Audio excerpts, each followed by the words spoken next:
નમસ્કાર દોસ્તો, ટેક્સ સિરીઝનો આજનો પ્રશ્ન છે કે અમુક મહિનાઓ પહેલાં એક સીએના વિદ્યાર્થીએ 50 કરોડ રૂપિયાનો જીએસટીનો સ્કેમ કર્યો હતો. તો એ સ્કેમ એને કઈ રીતે કર્યો અને સ્કેમની અંદર શું શું વસ્તુ ઇન્વોલ્વ હતી. તો આઈએ જોઈએ કે સ્કેમ કઈ રીતે થયો અને કઈ રીતે એને એક્ઝિક્યુટ કરવામાં આવ્યો.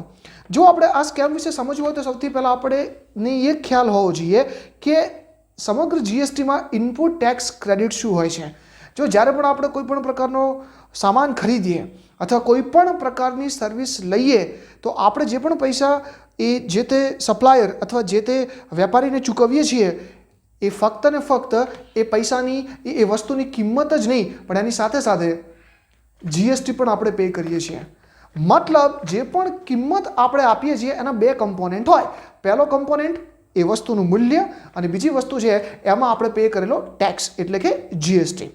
હવે જે વ્યક્તિએ આપણને માલ વેચ્યો છે એને પણ સામેથી કોઈ ખરીદી કરી હશે, એને પણ સામે કોઈ મૂલ્ય ચૂકવ્યું હશે અને એ મૂલ્યના પણ અહીંયા બે કમ્પોનેન્ટ હોય. એક તો એ વસ્તુનું મૂળ પડતર, એ વસ્તુની મેઇન કિંમત અને બીજી વસ્તુ છે એની અંદર નખાયેલો જીએસટી. હવે માની લો કે તમે કોઈ 100 રૂપિયાની વસ્તુ ખરીદીને 200 રૂપિયાની ડબલ પ્રોફિટ સાથે કસ્ટમરને વેચી છે. હવે માન લો કે એના ઉપર 10% જેટલો જીએસટી હોય તો જ્યારે તમે વસ્તુ ખરીદી હતી તો એ વખતે તમે કેટલી રકમ પે કરી હશે તો 100 રૂપિયા મૂળ કિંમતના અને 10% લેખે જીએસટી એટલે ટોટલ તમે રૂપિયા પે કર્યા હશે 110. તો 110 રૂપિયાની અંદર તમે જ્યારે ખરીદી કરી હશે એઝ બિંગ વેપારી, એઝ બિંગ મર્ચન્ટ, તો તમે 100 રૂપિયા કિંમતના અને 10 રૂપિયા જીએસટીના પે કર્યા હશે. જ્યારે એની એ 100 રૂપિયાની વસ્તુ તમે 200 રૂપિયામાં પે કરો છો, 200 રૂપિયામાં વેચો છો તો તમે 200 રૂપિયા મૂળ કિંમત અને જીએસટીના બીજા એક્સ્ટ્રા 10% એટલે કે 20 રૂપિયા કસ્ટમર પાસેથી ઉઘરાવો છો. તો હવે એ સવાલ થાય કે આપણે જે 20 રૂપિયા કસ્ટમર પાસેથી લીધા છે એ બધા જ આપણે સરકારને આપવાના? જવાબ છે ના. જે પણ ડિફરન્સ આવે, જો આપણે 100 રૂપિયાની ખરીદી કરી હતી અને 100 રૂપિયામાંથી આપણે 10 રૂપિયા ઓલરેડી આગલા વેપારીને આપી ચૂક્યા છીએ અને જે 20 રૂપિયા આપણે ઉઘરાવ્યા છે એ 20માંથી એ 10 રૂપિયા આપણને બાદ મળશે. એટલે કે 20 રૂપિયા આપણે ગ્રાહક પાસેથી લીધા, એમાંથી 10 રૂપિયા જે આપણે જે તે વેપારી પાસેથી ખરીદી વખતે આપ્યા હતા, એ બંનેનો જે તફાવત છે, બંનેનો જે ડિફરન્સ છે એટલા જ આપણે સરકારને ભરવાના. એટલે કે 20 માઇનસ 10 એટલે કે ફક્ત ને ફક્ત 10 રૂપિયા જ આપણે સરકારને ભરવા પડે. આ છે જીએસટીની સિમ્પલ કેલ્ક્યુલેશન. તો હવે તમે ધ્યાન રાખશો કે જ્યારે આપણે માલ વેચીએ તો આપણે જીએસટી ઉઘરાવીએ છીએ, એને આપણે જીએસટીની ભાષામાં આઉટપુટ ટેક્સ તરીકે ગણીએ છીએ.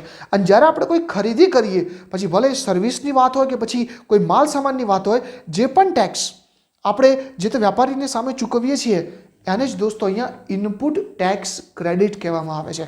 સીધી સરળ ભાષામાં જો હું તમને કહું તો આપણે જે પણ ટેક્સ ગ્રાહક પાસેથી ઉઘરાવ્યો છે તેની સામે જે પણ ટેક્સ આપણે કોઈ સર્વિસ લેતી વખતે અથવા માલ ખરીદતી વખતે ચૂકવ્યો હોય તો એ આપણને મજરે બાદ મળે અને બાદ મળવા પાત્ર ટેક્સને જ અહીંયા ઇનપુટ ટેક્સ ક્રેડિટ કહેવામાં આવે છે. હવે એક વસ્તુ વિચારો કે માની લો કે તમારું વેચાણ ઘણું બધું હોય પણ એની સામે ખરીદી ઓછી હોય. જ્યારે કોઈ વ્યક્તિ બહુ જ સારા એવા નફા સાથે ધંધો કરતો હોય તો હંમેશા એવું ઈચ્છશે કે ભલે એ જીએસટીવાળું માલ વેચે, કારણ કે જો જીએસટી વગર વેચવા જાઓ તો એ ગેરકાયદેસરમાં ગણાય. જો તમે જીએસટીવાળો માલ વેચો પણ સામે જો તમારી ખરીદી, જો તમારી સર્વિસ ઓછી હોય તો દોસ્તો તમને ઇનપુટ ટેક્સ ક્રેડિટ પણ ઓછી મળે. તો જો તમારે ટેક્સ ઓછો ભરવો હોય તો તમારે શું જુગાડ લગાવવો પડે? હા, કોઈ પણ કારણોસર એવો આઈડિયા લગાવવો પડે કે તમારી ઇનપુટ ટેક્સ ક્રેડિટ વધે. તમારી ઇનપુટ ટેક્સ ક્રેડિટ વધે અથવા તો આઉટપુટ ટેક્સ ઘટે. હવે આઉટપુટ ટેક્સ ઘટાડવા જાઓ તો તમારે ગેરકાયદેસર કામ કરવા પડે, જે કાયદામાં અલાઉડ નથી. તો લોકો શું કરે? જનરલી એ ઇનપુટ ટેક્સ ક્રેડિટને વધારવા માટે ન ચાહવા છતાં પણ લોકો ખોટા બિલોનો સહારો લે છે. દોસ્તો આજે આખો સ્કેમ થયો હતો 50 કરોડ રૂપિયાનો. 115 નકલી ફર્મ્સ અને કંપનીઓ ઊભી કરવામાં આવી હતી આ નકલી બિલોના સર્ક્યુલેશન માટે. તો એકચ્યુઅલી આખી ચેઇન કઈ રીતના થઈ? એ જે છોકરો હતો એને ગમે તે રીતે ઇનપુટ ટેક્સ ક્રેડિટ વધારવી હતી પોતાના વેપારીઓની, તો એ છે ને એક ગામમાં ગયો અને ગામના જે લોકો હતા એમની પાસેથી એમના આઈડીઝ ઉઘરાવ્યા. એમને કીધું કે ભાઈ તમારા આઈડી આપી દો અને દર મહિને હું તમને અમુક પૈસા આપીશ. ગામ લોકોને થોડી ખબર કે આઈડીનો ઉપયોગ શું થવાનો હતો. એ દરેકે દરેક આઈડીનો ઉપયોગ કરીને એ માણસે 115 જેટલી નકલી પેઢીઓ ઊભી કરી અને એની અંદર એને એ દર્શાવ્યું કે એ છે ને બધી પેઢીઓ મેન પાવર સપ્લાય કરે છે. હવે એકવાર એ જીએસટીમાં રજીસ્ટર થઈ ગઈ, કંપની એક્ટની અંદર રજીસ્ટર થઈ ગઈ, પેઢી તરીકે કાયદેસર રજીસ્ટર થઈ ગઈ, પછી એ જ પેઢીઓમાંથી એને બિલો બનાવવાના શરૂ કર્યા. કોઈને પણ ટેક્સવાળું બિલ જોતું હોય એ ત્યાંથી લઈ લો. જેવું તમને ટેક્સનું બિલ મળે એટલે તમે કાયદેસર એને ઇનપુટ ટેક્સ ક્રેડિટ તરીકે તમારા રિટર્નમાં શો કરી શકો. નાવ તમારી પાસે એક કાગળ તો છે, એક ડોક્યુમેન્ટ તો છે જે તમે પુરાવા તરીકે રજૂ કરી શકો કે હા તમે સર્વિસ લીધી છે, હા તમે માલ ખરીદ્યો છે, પછી ભલે એકચ્યુઅલી તમે ના લીધો હોય પણ કાગળમાં એક પુરાવા તરીકે એ પ્રસ્તુત થઈ જાય છે. હવે આ માણસે 115 ફોર્મનું તો એવું સરસ મજાનું ચેઇન બનાવ્યું હતું કે એક પેઢી બીજાને બિલ આપે, બીજી ત્રીજાને આપે, ત્રીજી ચોથાને આપે, ચોથી છઠ્ઠાને આપે, છઠ્ઠી આઠમાને આપે. એવી રીતે ઇન્ટરનલ એક આખું જાળ બનાવવામાં આવ્યું હતું કે જ્યારે પણ તમે એને પકડો તો એ બહુ જ ડિફિકલ્ટ થઈ પડે કે ભાઈ આ બધી જ પેઢીઓ એક સાથે સંકળાયેલી છે અથવા એક જ માણસ દ્વારા ઓપરેટ થાય છે. હવે પ્રશ્ન એ થાય પણ ટેક્સ ક્રેડિટ આપણે લેવા માટે ઓનલાઈન ક્રેડિટ તો બતાવે ને. અત્યારે એકચ્યુઅલી જીએસટીમાં એવું છે કે જો તમે ઓનલાઈન કોઈ રિટર્ન ભરો તો તરત જ સામેવાળાની ટેક્સ ક્રેડિટ તમારા ખાતામાં દેખાય, જેને ઇનપુટ ક્રેડિટ ટેક્સ લેજર જ્યારે તમે તમારા આઈડી પાસવર્ડને લઈને જીએસટીના પોર્ટલમાં જાઓ અને ઓપન કરો તો એ તમને ત્યાં દેખાય, ત્યાં તમે જોઈ શકો છો. પણ જુઓ કે અત્યાર સુધી આપણે જોવા જઈએ તો કમસે કમ 3.5 વર્ષ થવા આવ્યા આપણે જીએસટીને લોન્ચ કર્યા, છતાં પણ હજુ પણ જીએસટીની સિસ્ટમ એટલી સ્મૂધ નથી થઈ શકી જેટલું એક્સપેક્ટેડ હતું, જેટલું એક્સપેક્ટ કરવામાં આવ્યું હતું. આજે પણ જીએસટીની સિસ્ટમમાં ઘણા લૂપહોલ્સ છે. ક્યારેક સિસ્ટમ સ્લો થઈ જાય, ક્યારેક ટેક્સ ક્રેડિટ મોડી મળે, ક્યારેક મળતી જ નથી, ક્યારેક કંઈક ભૂલ થઈ જાય, રિટર્ન ભર્યા પછી કોઈ પણ સુધારા વધારા કરવાનો ઓપ્શન નથી, જો તમે ન ભર્યા હો તો એની પેનલ્ટીઓ વધતી જાય, પછી સરકાર પછી સુધારા લાવે. આપણે જ્યારે ટેક્સ કન્સલ્ટન્ટ છીએ તો આપણને આ બધી વસ્તુની તો ખબર જ હશે. તો હજુ સુધી સરકાર સિસ્ટમને એટલી સ્મૂધ નથી બનાવી શકી કે દરેકે દરેક ટ્રાન્ઝેક્શનને ટ્રેસ કરી શકે. એટલે આ જ લૂપહોલનો લાભ લઈને બિલ તો ઇસ્યુ કરી દેવામાં આવે, ટેક્સ ક્રેડિટ ક્લેમ પણ કરી દેવામાં આવે, પણ એ ટેક્સ લેજરને સામે તપાસવામાં નથી આવતું. હવે પ્રશ્ન એ થાય તો પછી આખા સ્કેમને પકડવામાં કઈ રીતે આવ્યું? આવા ઘણા બધા નકલી બિલો ઇસ્યુ કરવામાં આવ્યા અને કરતાં નકલી ટેક્સ ક્રેડિટની જે રકમ થઈ એ કમસે કમ અરાઉન્ડ 50 કરોડ આસપાસ થઈ. હવે જે જીએસટી અધિકારીઓ હતા એ જીએસટી અધિકારીઓને અમુક 55 જેટલી પેઢીઓ પર શંકા ગઈ. એમણે જોયું કે આ લોકો કોઈ ધંધો તો કરતા નથી અથવા આ લોકો ધંધો કરે છે તો જે લોકોનો આઉટપુટ ટેક્સ છે એના કરતાં એમની ઇનપુટ ટેક્સ ક્રેડિટ ઘણી વધારે છે. જેમ કે 100 રૂપિયા જો અમને ટેક્સ આઉટપુટ ટેક્સ હોય તો એની સામે 95 રૂપિયાની તો ઇનપુટ ટેક્સ આ લોકોએ લીધી છે. સો ખરેખર કોઈ માણસ આ રીતનું જઈ શકે? દેખો, શંકા કરવો એ દરેક અધિકારીનો સ્વભાવ હોય અને એમની ફરજનો ભાગ પણ.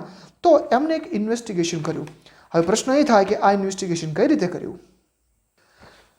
તો ઇન્વેસ્ટિગેશનની અંદર એમને સૌથી પહેલાં તો એ જોયું કે આ જે પણ રિટર્ન્સ ભરાયા છે 55 પેઢીઓના, એમના ઈમેલ આઈડી કયા છે, એમના ફોન નંબર કયા છે. તો જ્યારે ઇન્કમટેક્સ અધિકારીએ ડિટેલમાં જોયું તો એ લોકો બહુ જ આશ્ચર્યચકિત થયા, બહુ જ એ લોકોને શોક લાગ્યો.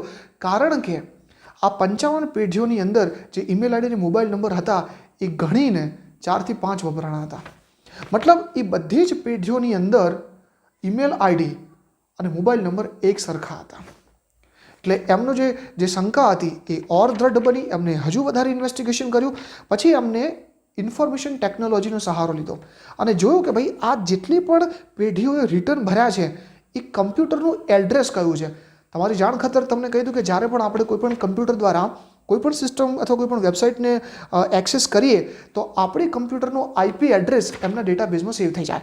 તો જીએસટી અધિકારીએ પણ આ જ કર્યું. એમને એ જોયું કે ભાઈ આ બધી પેઢીઓના જે રિટર્ન ભરાણા છે એમનું આઈપી એડ્રેસ કયું છે. અને જ્યારે એમણે આઈપી એડ્રેસ ટ્રેસ કર્યું તમને ખબર પડી કે આ ફક્ત ને ફક્ત 55 પેઢીઓ નહીં પણ આવી તો 115 કંપનીઓ છે, આવી તો 115 પેઢીઓ છે જ્યાં દર મહિને એક જ કમ્પ્યુટરમાંથી અથવા એવા જ સિમિલર લાગતા આઈપી એડ્રેસમાંથી રિટર્ન્સ ભરાણા છે.